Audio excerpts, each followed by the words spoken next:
We are in the midst of our year-end fundraising campaign, and without your support, we can't bring you what you're about to see and hear. Any donation you make will be matched, so if you can, please consider contributing. We need it, and your fellow viewers need it too. All your donations are tax deductible, and you can make a donation by logging on to therealnews.com, and we thank you for your support. Now on to our segment. This week, the billionaire Koch brothers were part of a deal that saw Meredith Corp purchase the media giant Time. The Kochs are known for using their industrial wealth to fund right-wing groups and political campaigns. But this is the first time they've put some of their vast fortune towards control of a major media company. This comes as another right-wing family is close to expanding its already sprawling media empire. The Baltimore-based Sinclair Broadcast Group is seeking federal approval to purchase Tribune Media's 42 TV stations. Sinclair already owns more TV stations than any other U.S. company, reaching 2 out of 5 homes.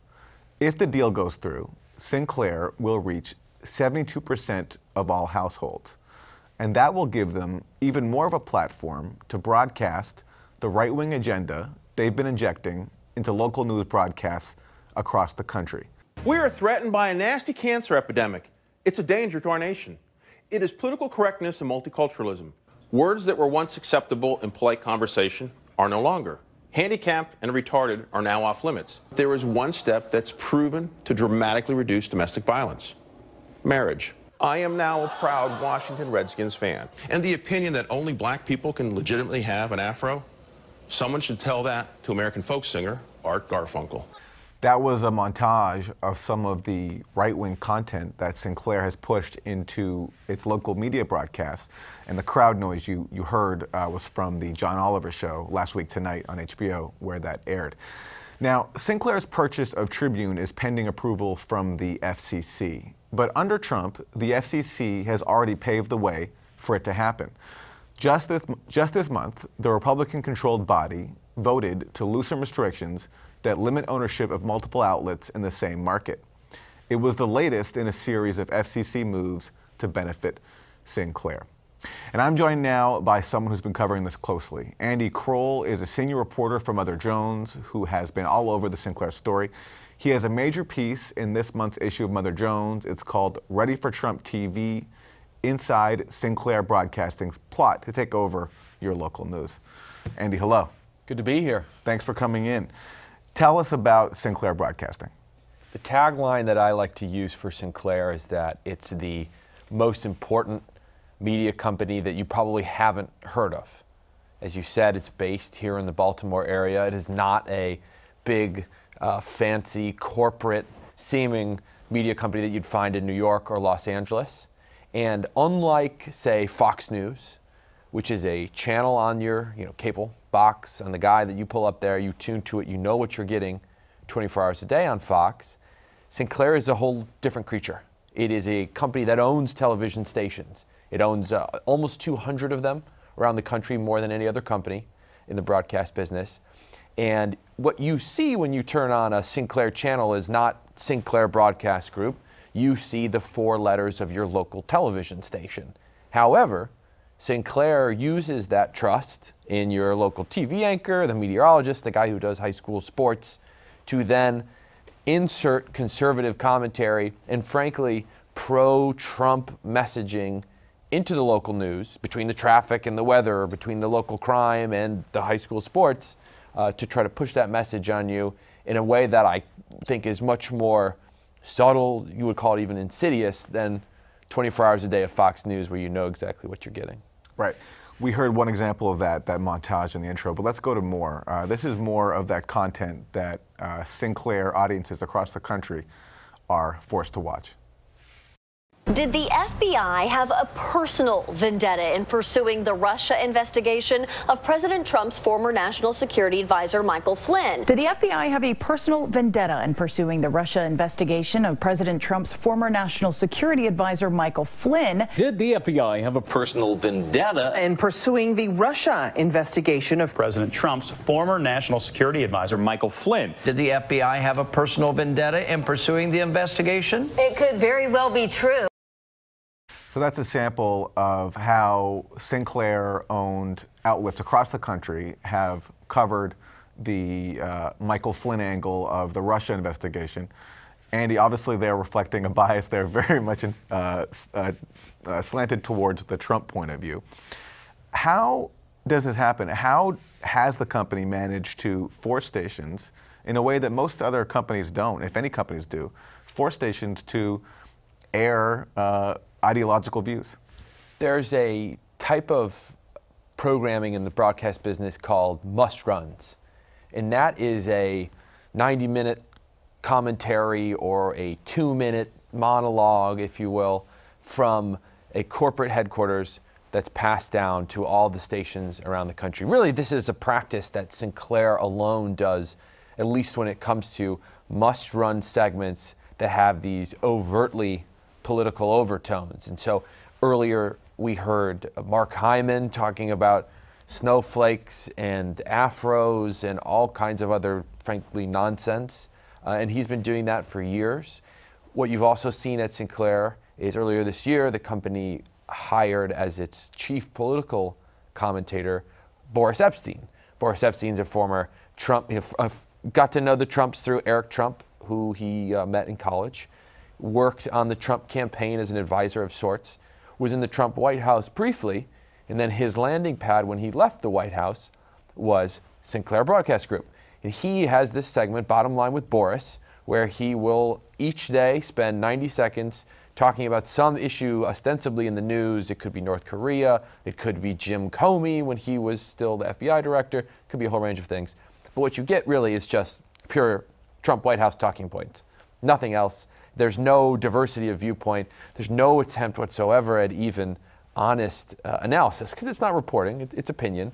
But this is basically White House content that has a Sinclair name on it. And Sinclair tells its stations, you are in our company, you have to find time several points throughout every day to run this segment.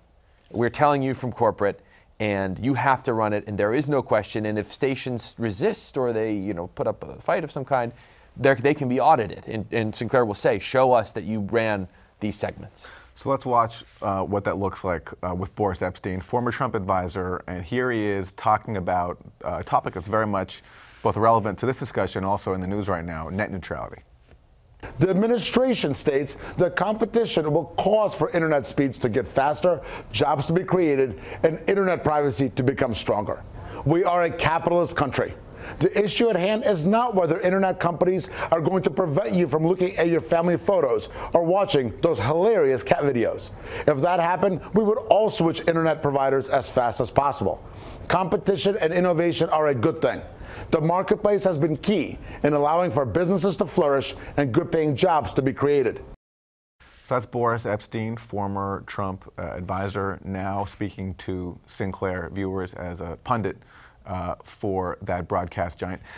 Andy, so let's take this to the current news, which is that Trump's FCC is trying to undo net neutrality, the principle of a free and open internet, trying to relax the rules so that essentially we can have a two-tiered system where companies pay for faster content and punishing those who can't afford to make those payments.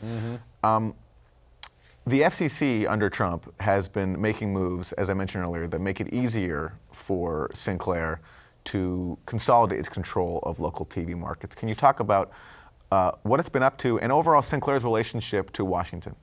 Yeah, I mean, so what you see out of the FCC this year, starting with that, is a systematic campaign to strip away regulation of all sorts of media, whether it's over-the-air broadcast media or whether it's the internet that we rely on, that is, as one person I was listening to today put it, the nervous system of the 21st century.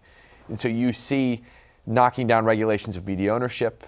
Several instances of that this year that have really paved the way for this $4 billion merger between Sinclair and Tribune Media, which would create this mega broadcast company. And then you have net neutrality, which the chairman of the FCC, Ajit Pai, named the chairman by Trump, has said, this is important, net neutrality, getting rid of the Title II regulations and allowing the possibility of these fast lanes and slow lanes, prioritizing some content over others. You see a continuation of this campaign, and you also see an administration that just believes that no regulation of media at all is the way forward. And frankly, that's, if you look at the arguments against net neutrality, that's troubling in a lot of ways for the reasons you just pointed out, having to pay internet providers to get your content seen. We're seeing media right now, a media landscape in which the internet companies and the media companies are merging. And so you're going to have different packages potentially in the future of internet access that favors some content and not others. And so it's really an incredible campaign of just knocking down all the laws and rules on the books and letting the Verizons and the AT&Ts and all of these major companies kind of have their way with the internet. And Sinclair has been playing this game for a long time, making ties to Washington with campaign contributions, which you talk about in your piece. Can you tell us how Sinclair has been able to gain more and more control over media markets by making donations to DC? Yeah, no, I mean, they have played the political game in the last, I would say, 15 years or so, in quite a savvy way. They have supported Republican causes to a large degree, to the tunes of millions of dollars, knowing that Republicans will be the ones who will favor deregulation, who will support a much more hands-off FCC than, for instance, the FCC we saw under President Obama that did institute those Title II net neutrality regulations. And you've also seen Sinclair go out of its way to cultivate a relationship with its lawmakers here in Maryland. Bob Ehrlich, former congressman and then governor, was a recipient of Sinclair money. He, in turn, dogged the FCC, to act on requests by Sinclair to try to speed up transactions that Sinclair had before the federal government. And even in another instance, Sinclair donated money to a Democrat, the former senator here in Maryland, Barbara Mikulski. And in my reporting on Sinclair, I found that Mikulski, in her own way, had acted favorably for Sinclair when when the FCC was proposing some rules that would have tightened regulation of broadcast. Mikulski, as my reporting found, was someone who put up a stink about this with the FCC, and she's a Democrat. And so really you see Sinclair using its money to leverage contacts in Washington to help this agenda to grow as big as it possibly can and spread its message as far as it can. One thing I found really interesting about your piece is you mention Sinclair's ties in some way to James O'Keefe, this right-wing operative who just got busted trying to fool the Washington Post into running a story with someone posing to be an accuser of Roy Moore in an effort to discredit those who've been accusing Roy Moore of being a sexual predator. The Sinclairs invested in a site called Circa, and you report that actually Circa has ties to the O'Keefes and has ties to previous attempts to sort of entrap liberals. Can you tell us that story? Sure. By way of a little bit of backstory, Sinclair decided that it needed an online presence, that it wanted a kind of a BuzzFeed, Vice-style company to fall under the Sinclair umbrella. It's obviously it has television stations in one medium, but it wanted this digital presence in another. So it acquired a former startup called Circa and made it its own. And Circa was supposed to be, again, this sort of mashup of all these media properties that millennials, young people, flock to. And what Circa became, it's still throughout the 2016 presidential campaign, it's about a year and a half old or so. It ran kind of lifestyle stuff and, cat photos and, general human interest stories, if you will, that are clicky on the internet. But its political coverage began to sound a lot like the political coverage that you would see on Sinclair television stations. If we think back on the clips you played of those Michael Flynn related TV anchors talking earlier. They had the same kind of Michael Flynn script. That was an introduction to a Circa story. Circa reports for the web, but it also has its stories get blasted out in some cases across Sinclair's television stations. And what you saw with Circa as well is it became increasingly anti-Clinton, anti-Democrat throughout the campaign, to the degree that at one point they entered into a partnership of sorts with James O'Keefe. James O'Keefe had this long-running supposed sting investigation underway about voter fraud in the Democratic Party, which wasn't really about that at all. And for a while there, Circa was going to partner with him and get exclusive access to his undercover footage and then run it on their television stations and run it on their website. Now the subjects of those, some Democratic consultants, the subjects of those O'Keefe videos raised a stink about it and brought lawyers in, and Circa ultimately backed away from that, and O'Keefe ended up doing it on his own. But it was going on for a while, and it was a sign of where Circa had gone as an organization, that it was lining up this O'Keefe project and really touting it internally as a big scoop, a big exclusive, right up until the point that the project got canned. Andy, so finally, the FCC vote on the Sinclair acquisition of Tribune TV stations is early next year. That's when it's expected. And we're speaking in a week where the Kochs helped fund this deal in which Meredith Corp purchased Time. I'm wondering, amidst all these developments and reporting so extensively as you do on the intersection between money and politics and also media, what's your sense of how the media landscape is looking in this country?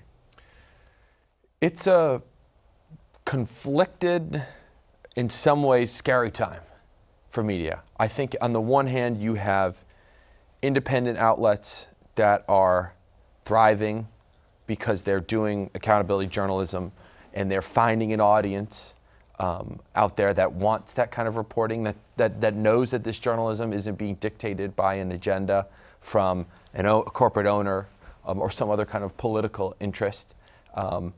You're also seeing some incredible journalism by the much derided mainstream media about this presidential administration that we have. I mean, everyone is pitching in because these are incredible, unprecedented times in a lot of ways. That all being said, you have economics that are imploding, and you have self-interested, politically motivated, wealthy individuals who are snapping up these companies, or they have companies and they're growing them and using this administration and this environment of deregulation to expand them.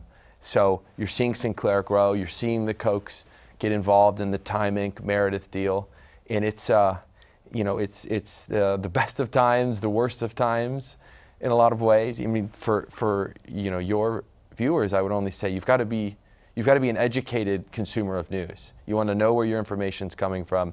You want to read up about where your information is coming from, because nowadays you have people who have their own agendas, whether they're personal, whether they're business related, getting into media, and it's going to play out in some potentially interesting and problematic ways going forward. That's a great segue to remind our viewers that we're in the midst of our year-end fundraising drive. So again, urge you to donate if you can at our website, therealnews.com, and all donations are matched. We'll leave it there. Andy Kroll, senior reporter for Mother Jones, who's been covering the Sinclair story. His new piece on Sinclair is in the latest issue of Mother Jones. Andy, thank you. Great to be here. Thanks. And thank you for joining us on The Real News.